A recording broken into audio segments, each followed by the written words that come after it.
Hello friends, welcome to my channel. इस video में हम डैक्स में जो मिनेक्स, मैक्सएक्स और एवरेजेक्स फंक्शन है उसे कैसे यूज़ करते हैं उसके बारे में सीखेंगे। तो चलिए देखते हैं। तो मेरे पास यहाँ पे सेल्स डेटा, ये एक डमी डेटा है। मैं इसका लिंक डिस्क्रिप्शन में दे देता हूँ, आप वहाँ से डाउनलोड कर सकते हो। तो अब यहाँ पे मेरे पास दो कॉलम्स है, यूनिट सोल्ड और यूनिट प्राइस। अब इसमें से मुझे फर्स्ट रेवेन्यू कैलकुलेट करना है और उसमें से मिनिमम रेवेन्यू को शो करना है। तो यहां पे उसके लिए मैं यहां पे यूज करूंगा न्यू मेजर, और मैं यहां पे दूंगा मेजर का नाम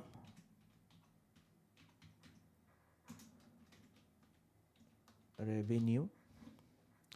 अब इसको पहले नॉर्मल मिनिमम फंक्शन से कैलकुलेट करके देखते हैं। तो यहां पे मैं यूज करूंगा नॉर्मल मिनिमम फंक्शन और यूनिट सोल्ड इनटू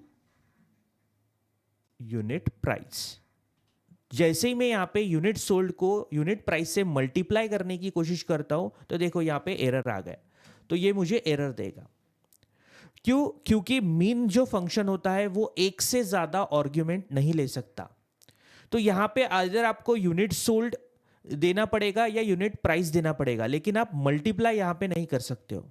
लेकिन मैं चाहता हूं कि मुझे पहले मल्टीप्लाई करना है और उसमें से मिनिमम अगर फाइंड आउट करना है तो मुझे क्या करना पड़ेगा? तो यहां पे मुझे यूज करना पड़ेगा मीन एक्स। तो मैं उसे डिलीट करता हूं और यहां पे मैं लिखता हूं मीन एक्स। तो यहां पे मुझे पहले टेबल का नाम देना पड़ेगा, तो सेल्स कॉमा। अब मैं यहां पे इसको एक्सप्रेशन लिख सकता हूं। तो मेरा एक्सप्रेशन होगा यूनिट सोल्ड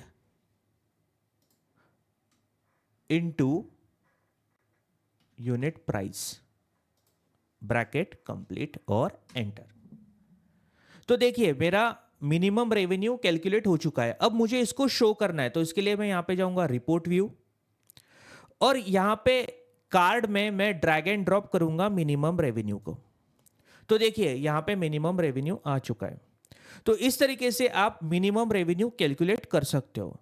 मान लीजिए अब मुझे मिनिमम रेवेन्यू कैलकुलेट नहीं करना है, तो मेरे पास डेटा में यहां पे कैटेगरीज है। तो उसमें से मुझे जो इलेक्ट्रॉनिक्स कैटेगरी है उसमें मेरा मिनिमम रेवेन्यू कितना है वो मुझे फाइंड आउट करना है।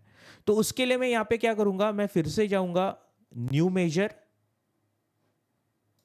और यहां पे मैं मेजर का नाम दूंगा मिनिमम इलेक्ट्रॉनिक्स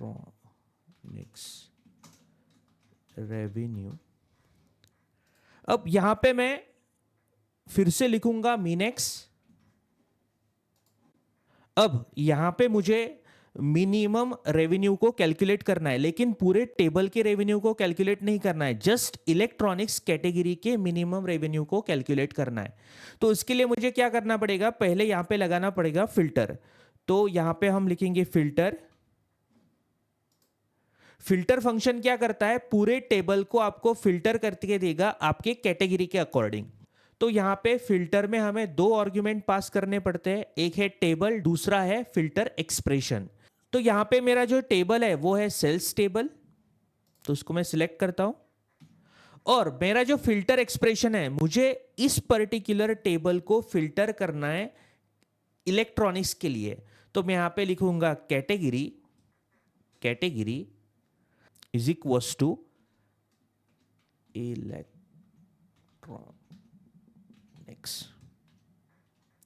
तो ये फिल्टर फंक्शन क्या करेगा, इस एंटायर टेबल को पहले फिल्टर करेगा इलेक्ट्रॉनिक्स के लिए। तो इसके बाद मुझे यहां पे रेवेन्यू कैलकुलेट करना है। तो यहां पे मैं कैलकुलेट करूंगा unit sold into unit price.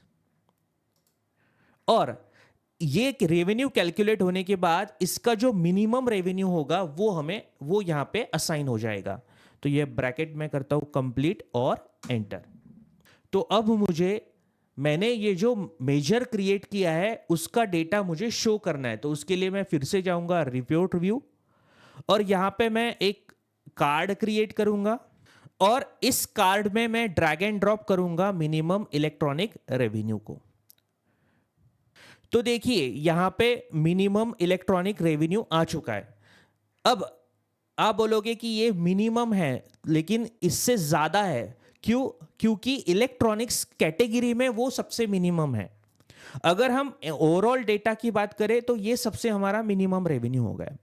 तो इस तरीके से आप मिनिमम रेवेन्यू और किसी अगर स्पेसिफिक कैटेगरी का अगर आपको मिनिमम रेवेन्यू चाहिए तो वो भी आप कैलकुलेट कर सकते हो। अब यहां पे हमने जैसे मिनिमम रेवेन्यू कैलकुलेट किया है वैसे ही हम मैक्सिमम रेवेन्यू भी कैलकुलेट कर सकते हैं। तो यहां पे देखिए, यहां पे मैंने मिनिमम रेवेन्यू कैलकुलेट किया है पूरे डेटा का। तो अब मुझे मैक्सिमम रेवेन्यू कैलकुलेट करना है, तो इसके लिए मैं यहां पे क्या करूंगा, मैक्सिमम, और यहां पे मीन एक्स की जगह हमें यूज करना पड़ेगा मैक्स एक्स, और एंटर। तो अभी देखिए यहां पे मीन की जगह मैक्स रेवेन्यू कैलकुलेट हो चुका है। सिमिलरली अगर मुझे मैक्सिमम रेवेन्यू कैलकुलेट करना है इलेक्ट्रॉनिक्स कैटेगरी का, तो उसके लिए मैं यहां पे क्या करूंगा, पहले तो मिनिमम की जगह मुझे लिखना पड़ेगा मैक्सिमम, और यहां पे मीन एक्स की जगह मुझे लिखना पड़ेगा max x, bracket complete, enter. तो अब देखिए यहां पे पहले जो मिनिमम इलेक्ट्रॉनिक्स रेवेन्यू था, अब ये मैक्सिमम इलेक्ट्रॉनिक्स रेवेन्यू यहां पे दिखा रहा है। तो इस तरीके से आप मिनिमम मैक्सिमम यूज कर सकते हो। अब मान लीजिए मुझे मिनिमम भी नहीं निकालना है, मैक्सिमम भी नहीं निकालना है, मुझे उसका एवरेज निकालना है। तो उसके लिए मैं यहां पे क्या करूंगा, फिर से जाऊंगा टेबल व्यू, और मुझे यहां पे एवरेज निकालना है, एवरेज रेवेन्यू निकालना है। तो मैं यहां पे लिखूंगा एवरेज, और यहां पे मुझे यूज करना पड़ेगा एवरेज एक्स, एंटर। तो देखिए यहां पे जैसे मैं रिपोर्ट व्यू में जाता हूं तो यहां पे देखिए ये हो गया मेरा एवरेज रेवेन्यू। अब जैसे मैंने यहां पे टोटल एवरेज रेवेन्यू निकाला है, वैसे मैं यहां पे इलेक्ट्रॉनिक्स कैटेगरी में भी एवरेज रेवेन्यू निकाल सकता हूं। तो उसके लिए मैं यहां पे जाऊंगा टेबल व्यू, फिर से यहां पे मैक्स की जगह मुझे लिखना पड़ेगा एवरेज, और यहां पे फिर से यूज करना पड़ेगा एवरेज एक्स,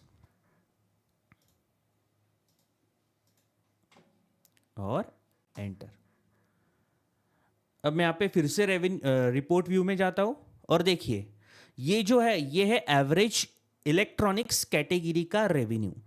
तो इस तरीके से आप डैक्स में मीनेक्स, मैक्सेक्स और एवरेज एक्स को यूज कर सकते हो। अगर आपको यह वीडियो अच्छा लगा तो इसको लाइक, शेयर और सब्सक्राइब करना ना भूलिए। Thank you.